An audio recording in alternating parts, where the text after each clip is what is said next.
Hi, Mark Morris in the studios for our podcast, which by now you probably know is called Along the Rock. My guest today, Jayce Eustice from the American Red Cross. Jayce, thanks for coming in. Oh, no problem. Thanks for having me. Appreciate it. And the subject today is blood, specifically a shortage. Now, this call has been going out for months and months now. I mean, the call that says, hey, we're not kidding. We need blood, and not just the usual amount. We need more and more of you to donate. Why do people give blood in the first place? Yeah, so our call for this emergency blood shortage, we just started actually a couple weeks ago. So we did have a call back in January where we were talking about, hey, the need is immediate. But this call that we had coming out is only a couple weeks old. But basically the reason people go out and donate blood is because truly it helps people in need. And you never know if it's going to be a family member, a friend, or possibly yourself that could be in need of that life-saving blood. And one thing with being blood on the shelves, it really is what saves lives in an emergency. It's something that we can't replicate. It's something that we can't manufacture in a lab. It has to be there in order to help people. And it really has to come from the kindness of people's heart, going out and donating what they have in order to help people in need. So really it's just something that people can do to just kind of give back to people in need. And there are people who really take this to heart, yes, aren't there? I've heard of people who have given, I mean, they start counting their donations, yes, in gallons. Oh, absolutely. You know what the record is? I don't know what the record is, but no, it is something that people take very personally, and you'd be surprised. There's this equal amount of people, I would say, that might have had a story about kind of why they donate, as far as, hey, maybe my mother or a daughter or someone that was very close to me was in need of transfusions. But there's this equal number of people that are just like, hey, the reason I donate is because it's the right thing to do. It's something that it's easy for me to do, to come out and donate. Not necessarily because I've known someone that has received a lot of transfusions, but it's just because it's something that makes me feel good, that I'm giving back and helping people in need. Because the amount of times we hear hey, it's something that I have and it can help people, why would I not give it? Good point. And you used a key word in there as far as I'm concerned, which is easy. Yeah.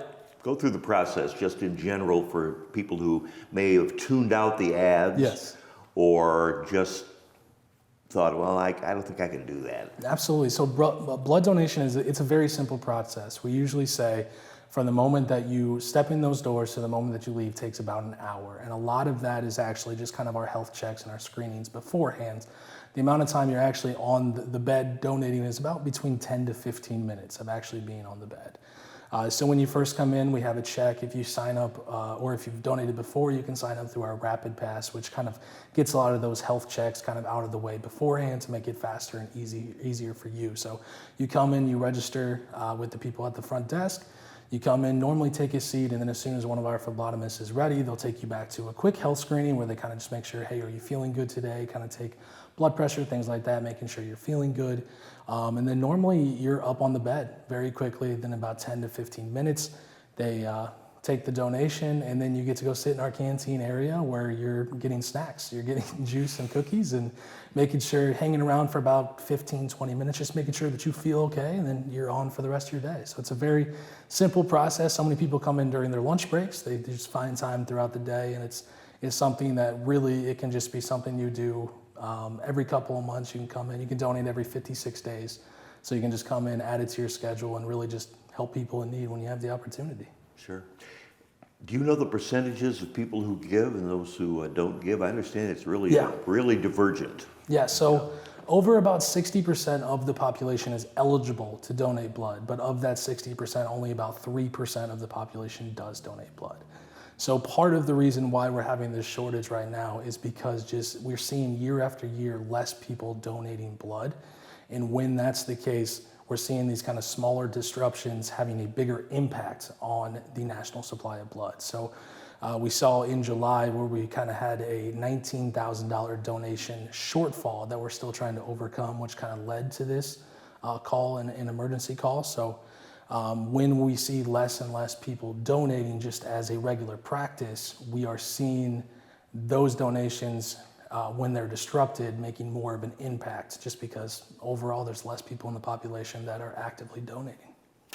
No names, please, but have you ever been made aware of or been firsthand knowledgeable of a situation in which there was not enough blood and they had to go to extreme measures at the hospital or the clinic to obtain some more? Yeah, so firsthand, that's something that I would not be able to tell you or I would not know. But what I can say is that we work with 2,500 hospital partners throughout the country. And at the American Red Cross, we are the largest blood donation provider in the country. So we collect about 40% of the nation's blood donations. So while that is something that we take very seriously, it kind of gives us a unique opportunity, but really a unique responsibility that we have to provide blood where blood is needed most. So that's why we work with those hospitals, but we also work with the local hospitals, not just those across the country, but we focus on local first. But the reason why we work so closely with them is because we never want to see a situation where there has to be maybe a procedure that was unable to happen because of a lack of blood. We do hear that there's always the possibility of some elective and some of non so serious procedures that may be canceled or postponed due to these emergencies. But it's our job, and really everybody who collects blood donations' job, just to make sure that those incredibly important procedures that have to happen, for a lot of people, these are in trauma situations where emergencies has happened, that blood has to be there in order for those doctors in the hospitals in order to operate. Yeah, I mean, no blood, no operation. Absolutely. In one case, Yeah. one scenario. Why do people you talk to, some who just simply don't give, what are they afraid of?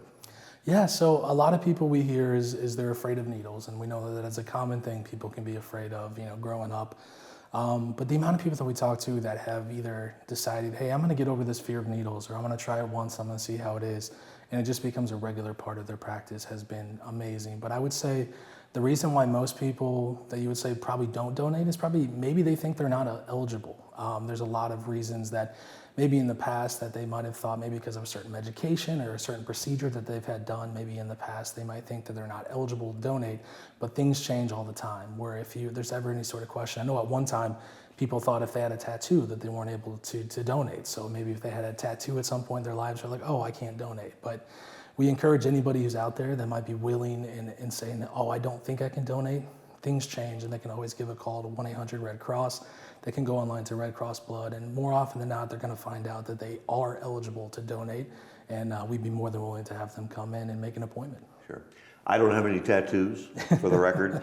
However, I did choose not to donate for quite a while when I started getting older and started having to take medications, thinking that, well, all these medicines in my body are going to mess up my blood supply, so they won't want it. How often do you hear that? Yeah, we hear that a lot as well, and that's why I said that's why we encourage people to reach out and make those phone calls, because you'd be surprised. I mean, over 60% of the population is eligible to donate blood, and like I said, that 3% is what normally comes in and donates. So it's incredibly important. It's something that you can do just out of the kindness of your heart, and you can just do it. It takes about an hour of your day to come in and do it, and we encourage anybody out there that might be interested that they can always reach out. They can get their questions answered as quickly as possible, and they can come, they can get you in a bed, and they can get you feeling good about yourself after making that donation. I think a lot of people think that when it's happening, when you watch the nurse, drawing the blood, you think, boy, that's a lot of blood. But the point is, you may feel a little woozy for a couple of seconds or minutes. They give you things to boost your sugar and keep you, okay. And that's how blood is. It replenishes itself, right? Yes. Oh, absolutely. And there are some people that have some side effects as far as maybe feeling woozy or maybe just kind of feeling a little out of it that day. But the overwhelming majority of people feel great. They feel fine, and especially if it's something that you've done over and over again, it's something your body kind of becomes used to. And it is just one of those things where that's why we make sure that you kind of stick around, make sure that you're feeling okay before we send you on with the rest of your day. But it's one of those where we usually say just drink plenty of water, get a good night's sleep the night before, and just don't work out that day. It's an excuse to kind of skip the gym that day. So it's just a great thing people can do to just kind of come in and make that donation. And not to be a tease, but there are certain things that the Red Cross now is offering as further incentives. Yeah, so right some now, of those? yeah, in the month of August, we're offering a $20 Amazon gift card for anybody that comes out and donates. That's sent to you directly to your email. That's for anybody? That's for anybody. Anybody in the month of August that comes in and donates to the Red Cross, they get that $20 Amazon gift card. So just one of those things that we have. We also have special promotions that come up pretty much every month, and we kind of trying to keep things fresh as things kind of move around. So come September and October, we'll be seeing more, and we'll announce those as they come out. But there's always incentives. That's what happens nationally, but then also at your local blood drives, a lot of the times there's some local incentives as well, as far as we've given away umbrellas, we've given away dog bandanas, we've given away t-shirts as well. So it's always just a cool thing that if you go to redcrossblood.org, type in your zip code, and you can find blood drives right there in your neck of the woods, and you can go out, make that donation. You never know what you're going to go home with, just kind of as that extra incentive. Sure. And you feel good about yourself. Absolutely. There are drives. Obviously, you folks are always putting drives together in, in a smaller area, and then there are others who do it a little farther away. But there are also, it's also possible to go in when it's not a drive, when you just happen to be not busy, and you can give a call and they'll say, come on in. You don't have to wait for next week when we're having the big push. So if you are free and you run out of excuses, absolutely, give them a call and they'll set you up. Oh, absolutely. You can always call 1-800-RED-CROSS and you'll get in contact with someone right there. They'll get you on the phone. They'll say, hey, where do you live? They'll come up with a list of drives right in your area. Or if you're a little more tech savvy, you can just go online to that redcrossblood.org. Type in your zip code. It'll come up with drives that are coming up in your area, probably a 30-mile range you can set for yourself. And just say, oh, hey, that looks like a cool one. I might want to head out to that one. I can click, make my appointment. Or a lot of these, like you said, if you just know something's going on, maybe you didn't make an appointment, you can always stop by and we'll try to find time to get you in a bed as well. And the Red Cross, let's face it, they do everything in every emergency situation all over the world. This is, as to what they do on a regular basis, this is one of the simpler things. Yeah. You know, I don't want to say they can do it in their sleep, but that's pretty much what it boils down to. No, yeah, absolutely. And at the American Red Cross, obviously, the disaster response is a large part of what we do, but also blood donations and collection is always going to be at heart of what we do as well. So it's important. It's one of those things where when we look at the numbers, we would love to have a situation where we're like, hey, nobody needs to come out. We're good on blood. But unfortunately, with the amount of people that are donating and the trend that we've seen in the last few years, we don't know if we're ever going to get that back. But it's important that people understand just how important it is and how easy it really is to add to their schedule and to feel good about helping others in your community. All right. Jayce Eustice from the American Red Cross, thanks for coming in. I really appreciate it. Thank you so much. And summer is an especially Yes. tough time for blood need. Yeah. A lot of people traveling and going on vacation and so forth and thinking about other things, perhaps more fun things than Yes. giving blood. But as you say, 1 hour out of your day is not gonna kill you. Absolutely. The need for blood is constant, so it's always there. So, thanks, Jayce. Thank you. You've been watching Along the Rock. I'm Mark Morris, and tune in for our next podcast coming soon. Thanks.